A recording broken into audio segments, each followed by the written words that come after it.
Bonjour à tous. Merci beaucoup de nous avoir rejoints, de rejoindre notre appel général de notre groupe de travail CSC. Nous allons vous donner quelques secondes puisque je vois qu'il y a des personnes qui sont en train de rejoindre cet appel.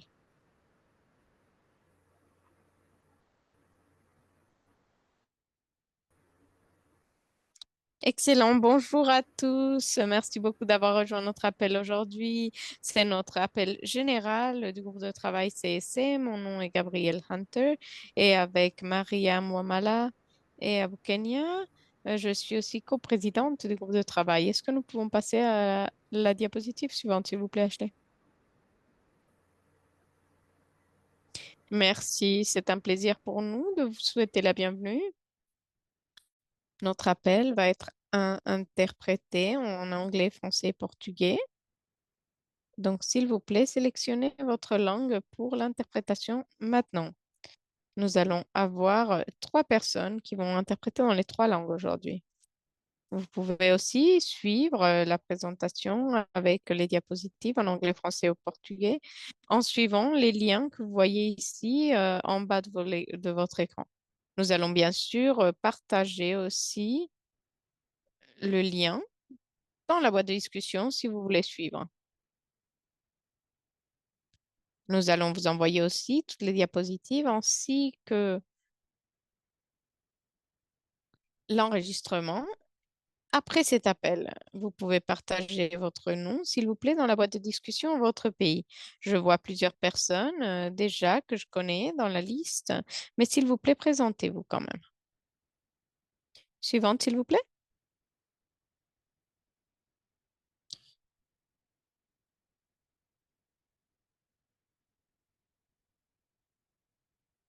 Nous allons avoir des mises à jour de la part de Ashley et ensuite nous allons avoir deux présentations techniques. Et je voulais vous dire que c'est un thème qui pour vous a été un thème d'intérêt. Ce qui était dans notre réunion annuelle à Abidjan l'année dernière, on a dit qu'on allait justement utiliser ces thèmes prioritaires qui avaient été soulignés comme importants. Donc pour nous, c'est le concours d'école amie de lutte contre le paludisme et promouvoir des comportements positifs face au paludisme par le biais des clubs de santé scolaire en Nigeria. Donc pour nous, c'est important de pouvoir partager ce travail. Après ces présentations, nous allons avoir une période de questions-réponses et ensuite des remarques de clôture. Puisque nous avons autant de travail, et je vais passer la parole à Ashley Riley qui va parler des points suivants, c'est-à-dire la mise à jour de travail. Merci beaucoup, Gabriel. C'est un plaisir pour moi de vous annoncer que la réunion suivante va se faire, la réunion annuelle, pardon, va se faire du 11 au 13 septembre en Nairobi. Cette réunion annuelle, c'est une opportunité de réunir les professionnels du CSC pour partager les expériences en matière de CSC pour le paludisme avec des ateliers et discuter différentes questions émergentes pour l'année prochaine. Nous allons avoir de l'interprétation en anglais, français et portugais pendant cette réunion annuelle. Donc, l'inscription pour cette réunion annuelle vont être faites bientôt. Les résumés sont aussi acceptés. Vous pouvez voir le lien dans l'écran. Donc, l'inscription va s'annoncer à travers la liste de diffusion en juillet. Les espaces vont être limités et les frais d'enregistrement, c'est de 250 dollars américains. Il y a une participation limitée, donc l'application est maintenant ouverte. Tout le monde aurait dû recevoir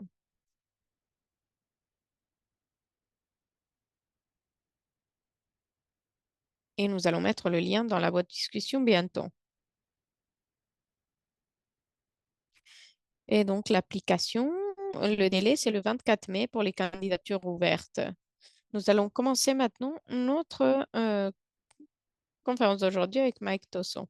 Nous allons avoir présentateurs techniques. Il y en a un sur le paludisme en milieu scolaire. Et sachez que cette présentation, vous pouvez l'écouter en anglais, français ou portugais dans la boîte de discussion. S'il vous plaît, partagez vos questions dans la boîte de discussion. Si vous avez une question, n'hésitez pas. Donc, nous allons passer la parole à Dr. Tiana Ramantiare qui va présenter donc ce concours d'école. Merci beaucoup. C'est à vous, Dr. Tiana. Bonjour tout le monde. C'est un réel plaisir pour moi de vous présenter le concours école Amis de lutte contre le paludisme qu'on a réalisé à Madagascar. Suivant. Le slide suivant, s'il vous plaît. Dans le concours École Amis de lutte contre le paludisme, par rapport au contexte, la situation de paludisme à Madagascar pendant l'année 2017 et 2018, il y en a beaucoup, pas mal des enfants en âge scolaire sont touchés par le paludisme. Vous voyez là que pour les enfants moins de 15 ans, il y en a beaucoup des enfants qui sont touchés par le paludisme. Vu à ce contexte-là, Madagascar a pensé de faire le concours et ça fait partie aussi dans le plan stratégique, notre ancien plan stratégique, divertir pour éduquer. Et ça, les deux contextes-là, c'est une condition pour que on peut, et c'est une bonne condition pour faire tout ce qui est sensibilisation avec les élèves au niveau d'école. Suivant.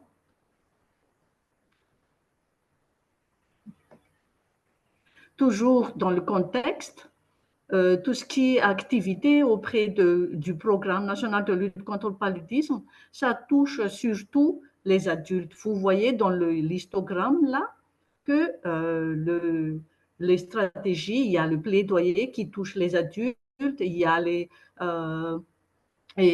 dialogues communautaires qui touchent les responsables d'enfants, mais côté élèves et tout ce qui est côté en âge de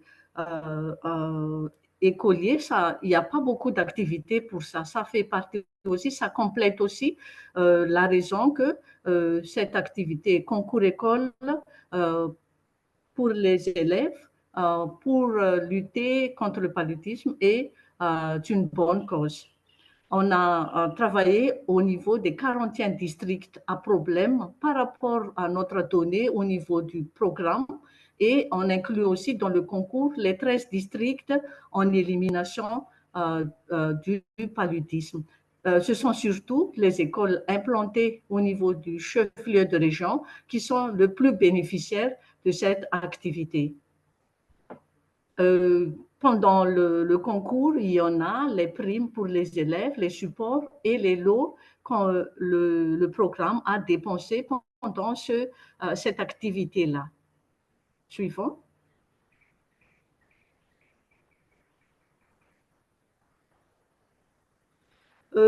Par rapport aux différentes réalisations, avant de faire le concours, il y en a beaucoup d'activités qu'on a réalisées. Par exemple, il y a le plaidoyer au niveau des deux ministères et aussi les réunions d'information à tous les niveaux, au niveau central, au niveau du ministère, au niveau des régions bénéficiaires du concours, au niveau du district et au niveau de communauté où il y a implanté les différentes écoles. Après ça, il y a l'envoi des directives par rapport aux informations sur le concours et il y a aussi le membre de jury sélectionné auprès du lieu des écoles et sélectionné pour les écoles lauréats, les meilleures écoles qui suit et qui participe au concours. Et après cela, il y a aussi l'acheminement et la remise de l'eau par rapport au concours. Suivant.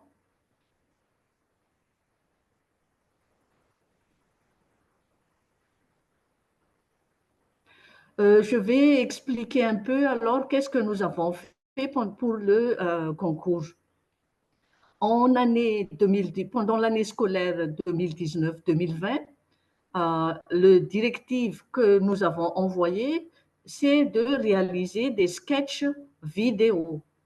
Et pendant cette année-là, ce sont les écoles publiques et écoles privées au niveau primaire qui sont les bénéficiaires et autorisés à participer au concours. Aux deuxième année, c'est-à-dire en 2020 et 2021, le concours, on a changé parce que d'après les feedbacks et d'après les informations reçues au niveau des écoles, c'est difficile pour eux de faire le support en vidéo et on a changé en concours de dessin. Et ce qu'il faut réaliser pour les écoles primaires et l'école secondaire, publique et privée, on a envoyé des directives que dessiner comment faites-vous en famille pour se protéger contre le paludisme. Et pendant cette année scolaire-là, on est un peu gêné par le contexte Covid, même si on augmente le niveau d'écoles qui participent au concours, quand même, on est gêné pour réaliser le concours pendant cette année scolaire-là. En 2021-2022, il y a la reprise du concours et on augmente aussi jusqu'au lycée pour participer au concours. Slide suivant.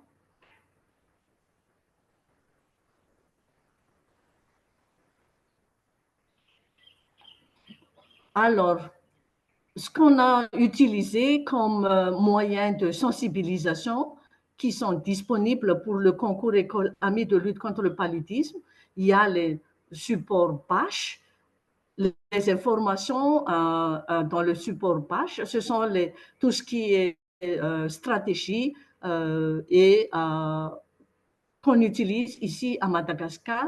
Et il y a les modes de transmission, comment on fait pour les préventions et qu'est-ce qu'on devrait faire quand vous êtes malade. Ce sont ces trois informations-là qui sont incluses dans la bâche. Et il y a aussi les brochures pour enseignants. Avant de dessiner, il faut que vous, les enseignants, informer et sensibiliser les enfants c'est quoi vraiment le paludisme. Ces supports-là, les supports qu'on a utilisés, sont validés auprès des deux ministères avec les pédagogues, les responsables santé scolaire et il y a aussi les organes validateurs des supports au niveau des deux ministères et il y a ce comité-là qui valide préalablement ces supports, les supports qu'on a utilisés pendant le concours.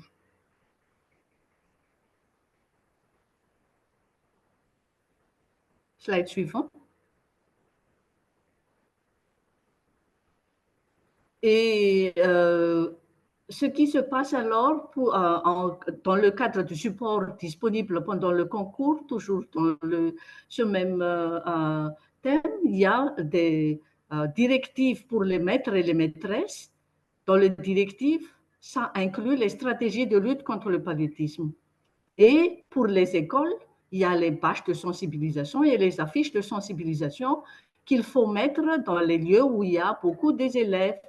Et il y a les lots où les moyens de motivation pour les lauréats. On a envoyé leur donner des certificats et des goodies pour les lauréats. Voilà tout ce qui est support disponible pendant le concours. Slide suivant.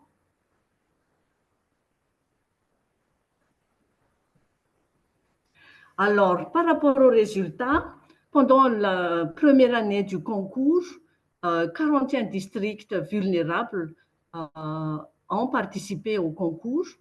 EPP, ce sont les écoles primaires publiques et il y en a 200 écoles ont participé, 176 écoles en provenant des écoles publiques et 24 écoles primaires privées. Le nombre d'écoles primées, on a tous primé toutes ces écoles-là. Pendant la deuxième année, on a du mal à réaliser le concours parce qu'il y a le contexte Covid et ça n'a pas abouti jusqu'à la fin de l'année scolaire. Pour la troisième année du concours, il y a la participation de 54 districts avec 41 districts vulnérables et on ajoutait avec les 13 districts en élimination. Et au total, il y en a école primaire 59, école secondaire 33 écoles et lycées, 2 lycées qui ont participé au concours. Au total, 94 écoles ont participé au concours pendant la 3e année de l'activité. Suivant.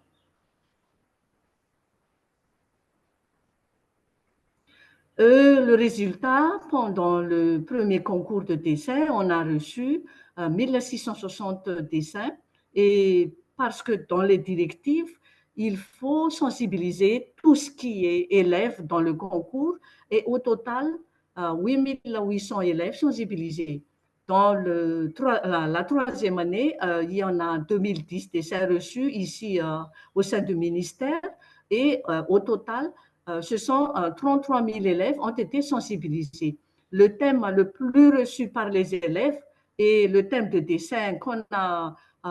Il y a si on classe le thème que les élèves ont fait dans le dessin, ce sont surtout l'assainissement de l'habitat et les alentours. Et après cela, par rapport au nombre, il y a aussi l'utilisation des moustiquaires, les moyens répulsifs, et au dernier, c'est-à-dire c'est très peu de dessins qu'on a reçus par rapport au thème aspersion intradomiciliaire et prise en charge précoce. Slide suivant.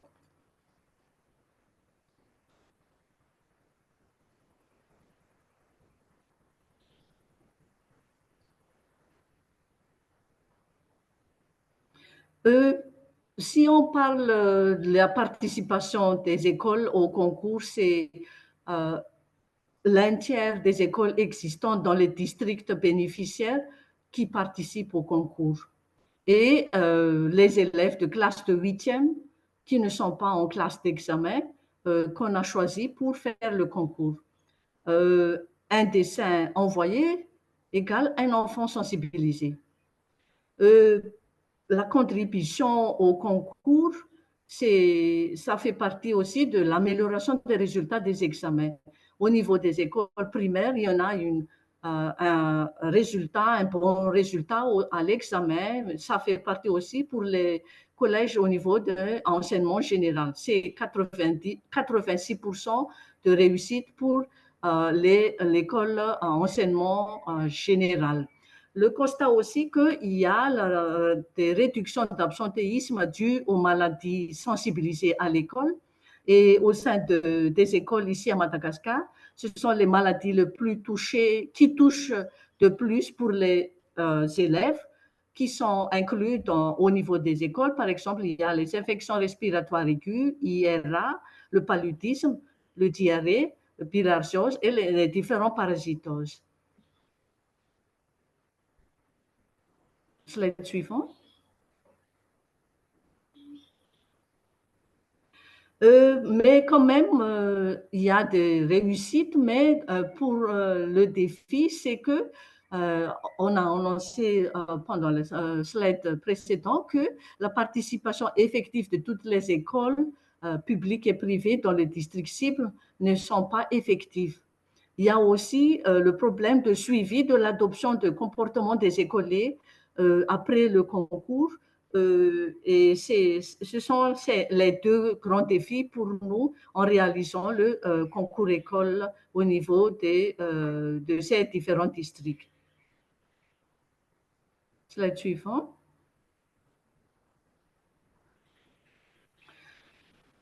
Mais ce qui est disponible pour nous par rapport aux éléments de suivi, c'est que pendant la descente de l'équipe du ministère de l'Éducation et du ministère de la Santé, les équipes au niveau central peuvent quand même faire des suivis au niveau des écoles participantes et aussi il y a les moyens à partir de fiches de présence des élèves en classe qu'il y en a une amélioration par rapport à l'absentéisme des élèves au niveau de l'école. Et en fait, on peut conclure que c'est une réussite pour nous, la réalisation de ce concours. Slide suivant.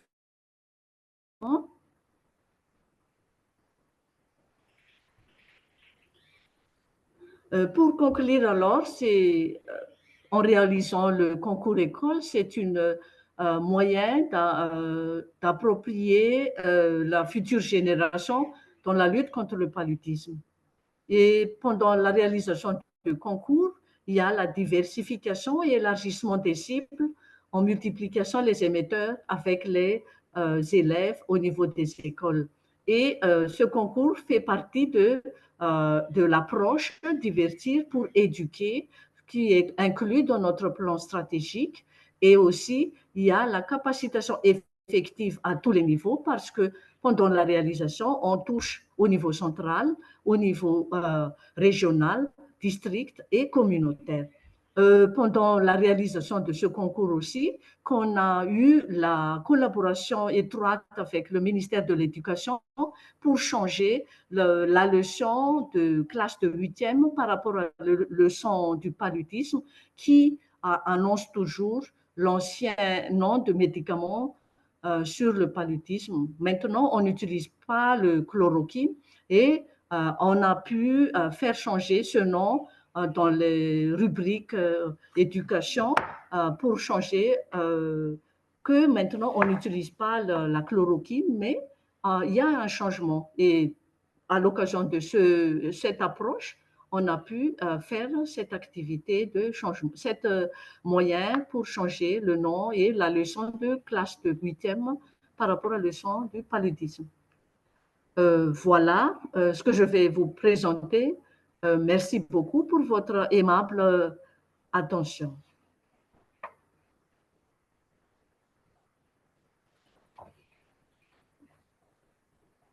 Merci beaucoup, docteur Tiana, d'avoir partagé cette présentation avec nous. C'est excellent de voir la collaboration entre différents ministères et parler aussi de cette collaboration entre écoles privées et publiques. Bien sûr que les stratégies peuvent changer et donc c'est très important d'en parler de ce genre de stratégie. Et c'est très important aussi de parler des enfants qui vont à l'école, puisqu'ils doivent être informés de paludisme. Nous allons avoir une session de questions-réponses après la deuxième réponse. La deuxième, pardon, présentation. Et maintenant, nous allons parler avec Dr. Olusola Adeyo qui va parler des euh, différents comportements que nous pouvons avoir. Merci beaucoup. Nous allons partager maintenant ce que nous avons fait au Nigeria pour promouvoir des comportements positifs face au paludisme par le biais des clubs de santé scolaire.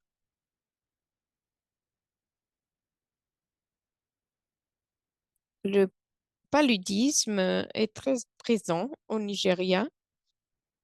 Selon le rapport de paludisme 2022, le Nigeria a des cas de paludisme très élevés. L'éducation est obligatoire entre les années entre 6 et 15 ans et les élèves restent à l'école la plupart de la journée entre 8 heures du matin et 4 heures de l'après-midi. Selon aussi l'Organisation mondiale du paludisme, il soutient la promotion et les interventions de santé. Ils savent que les professeurs, ce sont des guides, donc l'information qu'on leur donner est vitale. Et c'est pour ça que nous avons décidé que nous allions engager les écoles dans dans notre activité pour promouvoir des comportements positifs face au paludisme. Nous savons que même les enfants peuvent influencer leur famille et leurs voisins pour des euh, comportements positifs. Donc, quels étaient nos objectifs? Nous voulions promouvoir des comportements sains parmi les élèves de l'école secondaire. Nous voulions renforcer la capacité aux élèves de devenir des champions, des défenseurs de la santé. Et nous avions aussi demandé de travailler avec les écoles puisque nous voulions collaborer d'une façon intéressante pour pouvoir engager les étudiants et en même temps les éduquer et augmenter, renforcer leurs capacités en termes de santé. Nous voulions aussi renforcer la collaboration entre l'unité de santé du ministère de l'Éducation et le programme national d'élimination du paludisme au niveau national et étatique.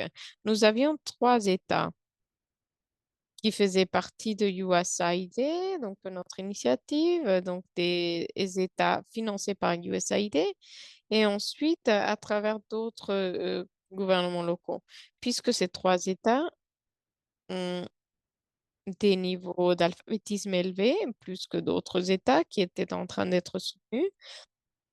Nous avons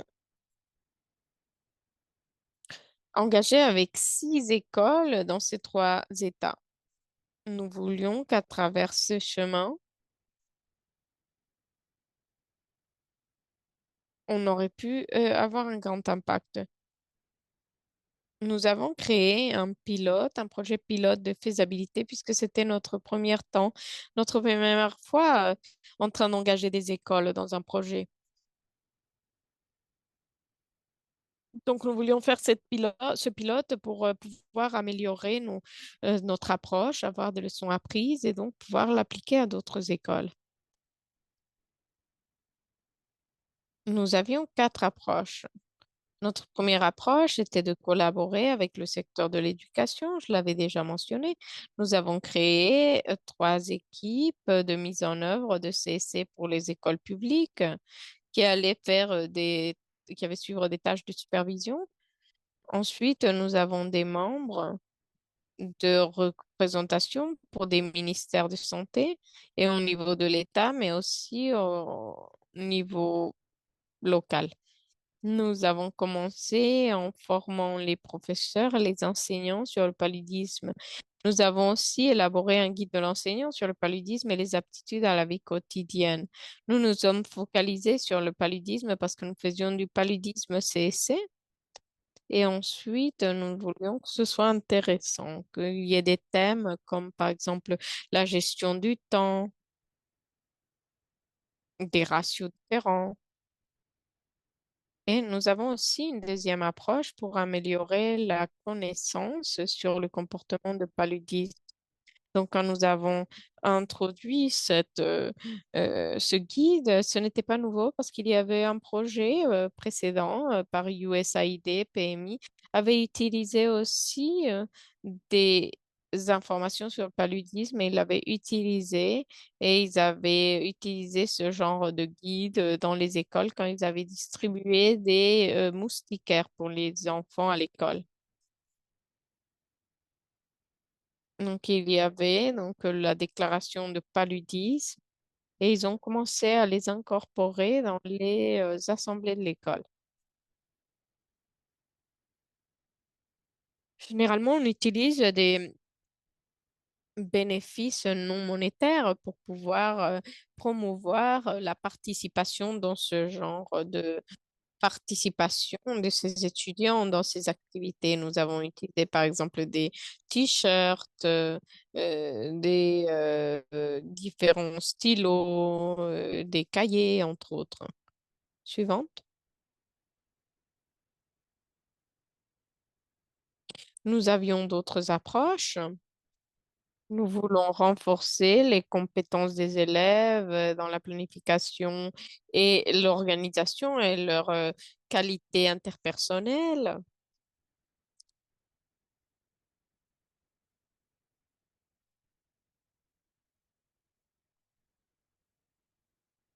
Nous avions des activités interactives, des discussions sur le thème du paludisme pour voir comment les comportements des enfants allaient changer. Nous avions différents jeux et ce qu'ils ont fait, c'est qu'ils ont comparé entre différentes écoles, ils ont fait des jeux différents et les résultats étaient importants. Pour ceux qui ont eu les jeux de société, parce qu'ils ont introduit des jeux de société, ils ont introduit le thème de l'infection. Et donc, pour nous, de jouer les moustiques et les échelles pour lancer de manière ludique discussions sur le paludisme. Il y a eu plus d'activités interactives, des quiz. Et nous avions même des matchs de foot entre différentes écoles, juste pour faire que l'apprentissage sur le paludisme soit amusant. Nous avons institutionnalisé et créé la durabilité. Nous nous sommes rendus compte qu'après un moment, les étudiants étaient en train de demander des questions sur cette maladie. Par exemple, quand nous avons eu le Mpox, le monkeypox, la variole du singe au malaria, pardon, au Nigeria, ils nous ont demandé qu'est-ce qu'est cette variole du singe. Et donc, on a essayé de faire les choses de façon amusante pour pouvoir intégrer d'autres zones de santé dans Breakthrough Action. Donc, la fièvre de Lassa, la variole du singe, entre autres. Et donc, ils ont voulu rejoindre le programme puisqu'il était encore plus intéressant pour les étudiants suivants, s'il vous plaît.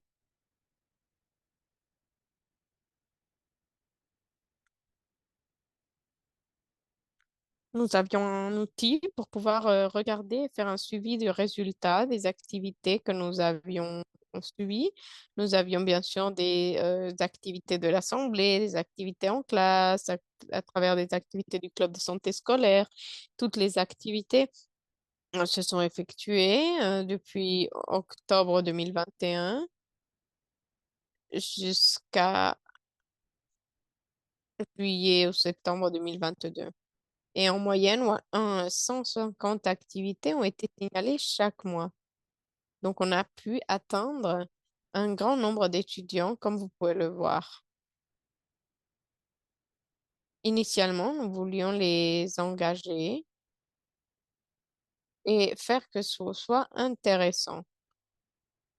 Et nous avions une participation petite au début.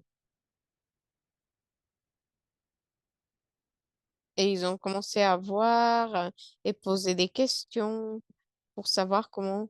euh, donc, vers la fin de l'année, nous avions eu beaucoup plus de participation, beaucoup plus de questions. Suivante, s'il vous plaît.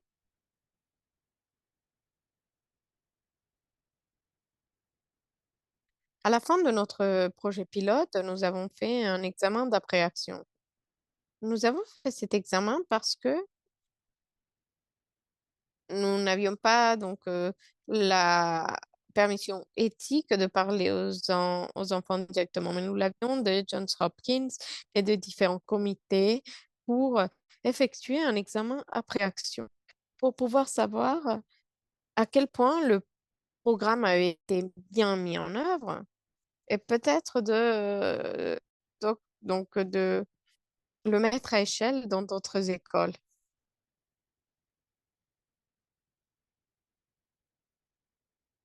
Nous avons eu des très bonnes réponses quant à l'impact dans les écoles et les étudiants. On nous a dit qu'il y a eu une augmentation de la participation à l'école, euh, puisque c'est donc il y avait une amélioration de l'assiduité scolaire grâce aux méthodes d'apprentissage attrayantes. Il y a une favorisation de la collaboration entre le secteur de santé et d'éducation.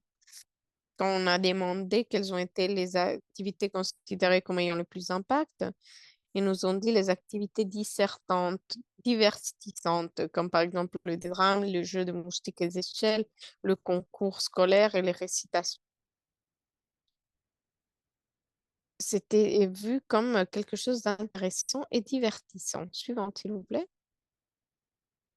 Nous leur avons demandé qu'est-ce qui pouvait être fait différemment, qu'est-ce qui aurait pu être mieux fait. Est-ce qu'il faut qu'on combine, par exemple, un éléphant et un zébra pour que cela marche? Et donc, nous avons eu des excellents résultats. Donc, ils nous ont dit d'inclure un plus grand nombre de thèmes pour pouvoir attirer plus de personnes, peut-être intégrer la fièvre, la salle, le choléra, l'hygiène, peut-être une session sur le changement climatique et leur impact dans la santé, de différentes compétences pour la vie, la gestion du stress. On voulait aussi qu'on intègre plus les parents, que les parents puissent aussi être plus présents et qu'ils puissent utiliser peut-être les organisations religieuses et pour avoir une intégration du programme.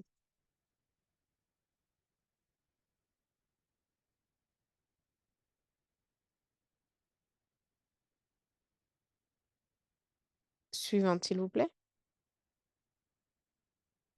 Bien sûr, nous avons eu aussi des défis et nous avons utilisé des mesures d'atténuation. Il y en a quelques-unes qu'on a pu surmonter et d'autres que nous n'avons pas pu surmonter. Donc, après cette étude de pilote, par exemple, nous avons vu que il n'y avait aucune évaluation quantitative de base qui n'a été réalisée pour faciliter les comparaisons. Nous avions vu qu'il y avait, donc on avait appris aux étudiants qui étaient intéressés dans la fièvre. Nous voulions avoir un centre, par exemple, de maladies, mais nous n'avions pas pu l'obtenir. Et rien n'a été fait parce que nous n'avions pas des insuffisances de ressources. Nous avions des ressources limitées, donc nous ne pouvions pas atteindre toutes les écoles. Mais ce que nous avons fait, c'est que nous sommes allés dans différentes concurrences, donc des différentes compétitions qui sont faites dans l'école, et nous les avons encouragés à faire des activités à l'extérieur. Ça serait beaucoup plus attrayant pour les étudiants. Suivante, s'il vous plaît. Donc, pour nos conclusions et les recommandations, pour ceux qui sont intéressés dans ce genre d'engagement, nous avons conclu que les clubs de santé scolaire constituent une approche réalisable et durable de la lutte contre le paludisme. Depuis que nous avons arrêté ces activités ou depuis que nous avons arrêté de soutenir ces activités dans les projets de paludisme, les écoles continuent et poursuivent ces activités sans le soutien du projet.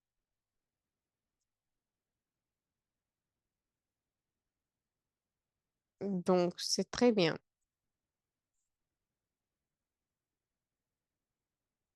On a pu aussi renforcer la collaboration entre les ministères de la Santé et l'Éducation et qui peut être encouragée.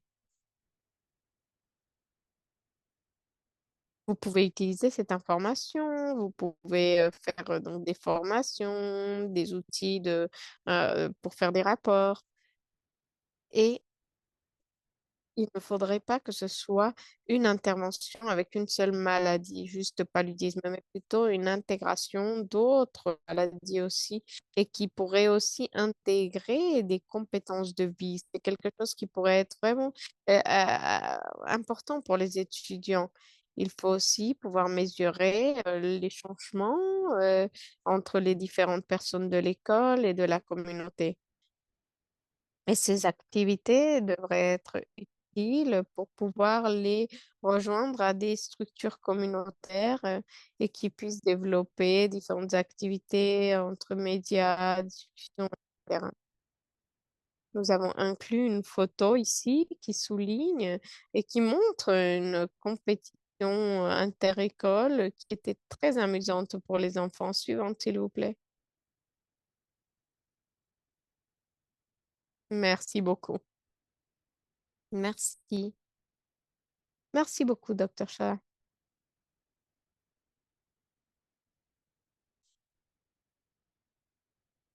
Donc, nous espérons aussi réduire l'absentéisme aux écoles.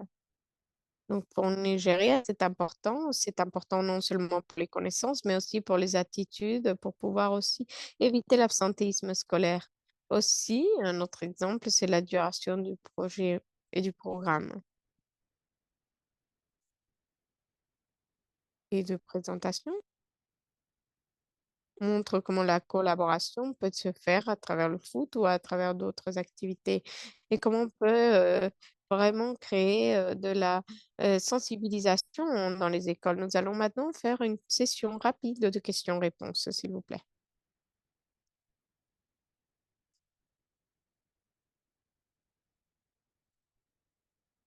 Notre première question, c'est pour Dr.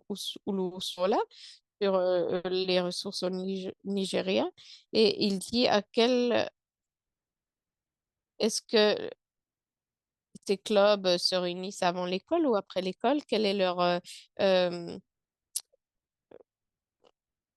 horaires? Merci beaucoup de votre question. Oui,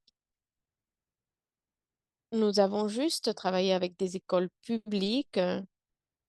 Au Nigeria, les écoles publiques ont tendance à avoir un statut socio-économique plus bas et nous voulions les cibler parce que nous savions qu'ils étaient peut-être pas aussi sensibilisés que ceux qui vont aux écoles publiques. Il n'y a rien de mauvais non plus de cibler aussi des écoles privées. Mais pour les activités que nous avons faites, c'était des activités hebdomadaires. Et nous avions à peu près 150 activités dans un mois, à peu près environ. C'était une moyenne. J'espère que ma réponse vous convient. Merci beaucoup. La prochaine question, c'est pour Dr. Tiana. Ils veulent savoir comment vous pouvez intégrer ces activités dans les activités routinières de l'école, faire par exemple que les professeurs puissent travailler dans cette activité en intégrant leur travail quotidien et avec les activités qu'ils utilisent. Merci. Oui, merci pour la question. Pour nous, en classe de huitième, il y a déjà une leçon sur le paludisme. En classe de huitième, les élèves est environ vers 9 ans et 10 ans. Et au niveau CEG, au niveau des collèges, il y a aussi le leçon sur le paludisme, mais c'est un peu plus détaillé. Et toujours, il y a aussi au niveau lycée. Et ça fait partie déjà du programme. Et euh, euh, pendant notre collaboration, on envoie, on collabore pour les directives que les maîtres et les maîtresses donnent quelques minutes pour expliquer un peu de paludisme. Et parce qu'il y a les directives pour les maîtres et les maîtresses, et c'est à eux de segmenter. Aujourd'hui, je vais parler par rapport à cela, je vais parler par rapport à cela. Et jusqu'après quelques mois, on peut commencer à faire le dessin. Et ça fait partie de la participation de l'école pour s'intégrer à notre concours et pour être amis de lutte contre le paludisme. Et par exemple, pendant la levée de drapeau, pendant les journées récréatives en classe, le maître et le maîtresse peuvent faire des animations. euh, Qu'est-ce qui se passe? Pourquoi tu n'es pas venu en classe? Et ils discutent par rapport à cela. Pourquoi tu es attrapé par le palu? Qu'est-ce que le médecin t'a fait? S'il y a quelqu'un qui est malade, est venu. Et, et c'est comme ça. C'est dans le directif que pour être école amie de lutte contre le paludisme, il faut faire un peu de sensibilisation. Et c'est comme ça qu'on intègre que tout ce qui est école qui veulent être amis de lutte contre le paludisme, il faut faire un peu d'animation comme ça. Mais après leur inscription, on envoie à toutes les écoles la page qui informe sur le paludisme. Et voilà, il y a cette activité récréative pour informer les élèves par rapport au plan stratégique de lutte contre le paludisme que le ministère de la Santé réalise. Voilà. Je ne sais pas si si je réponds à la question, mais c'est comme ça.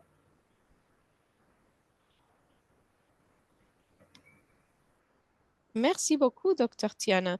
Notre question suivante est Myriam et Hazel. Ils veulent savoir quels sont les défis Les dans filles, l'adoption de ces comportements après ce concours. Est-ce qu'il y a un suivi? Merci. oui. Ce que je vous ai dit tout à l'heure, c'est que on a un défi parce que toutes les écoles ne participent pas, ne veulent pas être école amie de lutte contre le paludisme. Ce n'est pas effectif la participation de toutes les écoles dans les districts choisis. Et ça fait un grand défi pour nous parce que quand il y a une école très enclavée et très loin. C'est pour envoyer les directives et tout ce qui est information par rapport au concours, ça n'arrive pas. Et ça, c'est un grand défi pour nous. Et aussi, par rapport au suivi, ce sont les équipes du ministère de la Santé qui peuvent faire les missions auprès des écoles participantes qui font le suivi, mais le fonds pour le suivi, c'est pas disponible dans notre activité. Et pendant notre descente, j'ajoute un peu, pendant notre descente, on demande aux maîtres et maîtresses qu'est-ce qui se passe par rapport au mouvement des élèves. Et quand même, on peut citer que les maladies qu'on introduit au sein des écoles, il y a une amélioration par rapport à la connaissance des élèves aux maladies que les ministères de l'Éducation prennent comme un problème de santé et qu'il introduit dans les leçons, dans le programme des écoles, tout ce qui est maladie qui touche un grand nombre de personnes ici chez nous.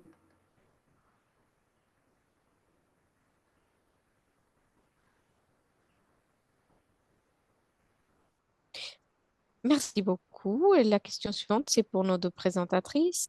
C'est pour Mariam et Dr. Blades. Et il parle de collaboration avec d'autres secteurs. Comment vous assurez qu'il y ait une collaboration avec différents secteurs et comment cette collaboration est-elle établie et comment elle peut continuer? On va commencer avec Dr. Tiana, s'il vous plaît. Par rapport, je répète un peu la question si je comprends bien, par rapport à la collaboration aux autres ministères. C'est ça la question.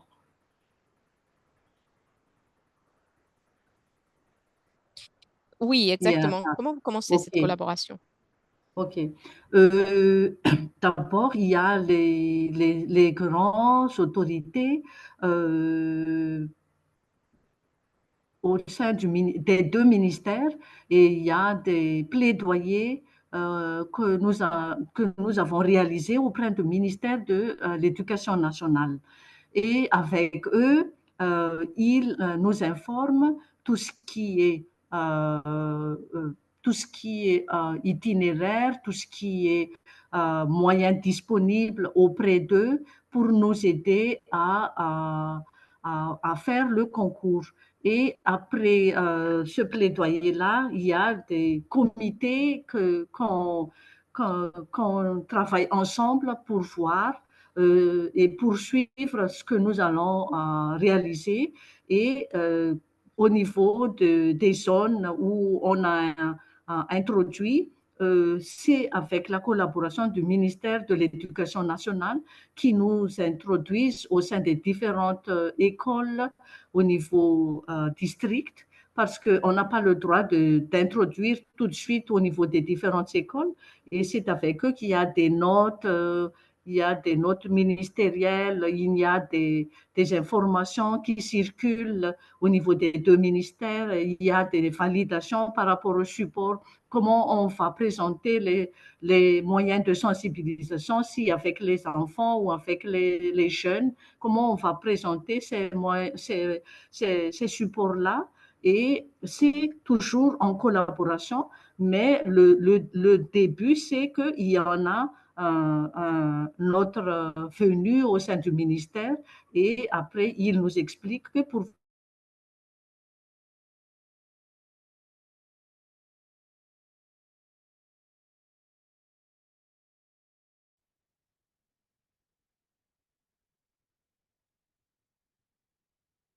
Ok, très bien. Et une question de suivi pour Dr. Lusola. Quels sont les partenaires que vous utilisez pour les clubs?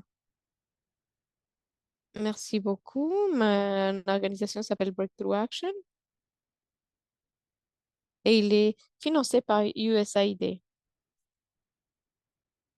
Donc, on a des aspects très spécifiques. Donc, il a été financé par USAID.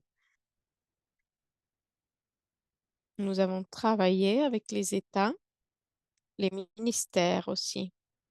Et dans le ministère d'éducation, nous avons une autorité. Et donc, il y a une collaboration entre les différents États et avec la planification, l'autorité d'éducation au niveau de l'État. Nous avons eu aussi,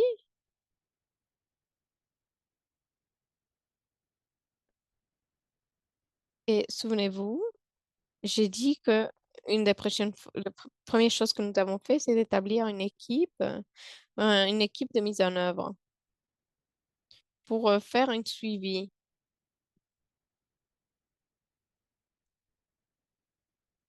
Et donc, pour savoir,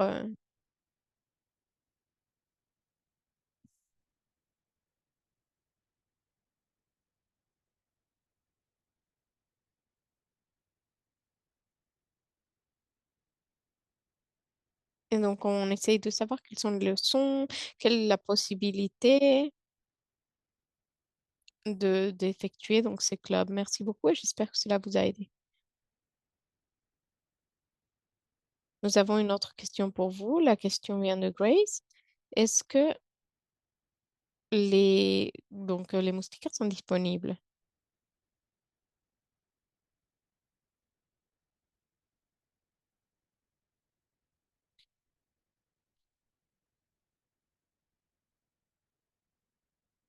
Oui, c'est bien sûr gratuit pour l'utilisation, mais pour nous, c'est plutôt de savoir comment le paludisme peut être partout.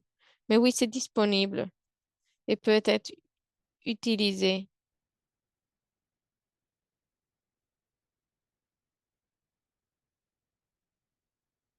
Merci beaucoup à toutes. Pour les questions suivantes, nous allons demander à Dr Tiana et Dr Lusola, s'il vous plaît, de répondre dans la boîte de discussion.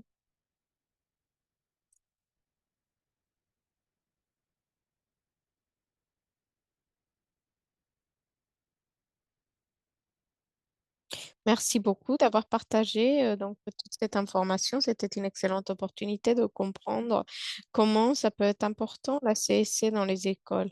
S'il vous plaît, partagez toutes ces ressources et envoyez vos ressources par courriel au coordinateur ashley.riley@ghu.edu. Trouvez aussi toutes ces ressources dans l'adresse suivante. Le lien se trouve dans la boîte de discussion, mais aussi sur l'écran. Les ressources seront bientôt disponibles aussi sur le Compass pour le CSC. Et maintenant, j'aimerais passer la parole à Sous pour qu'elle puisse nous clore. Elle va parler en portugais. Merci beaucoup. Merci beaucoup, Mike.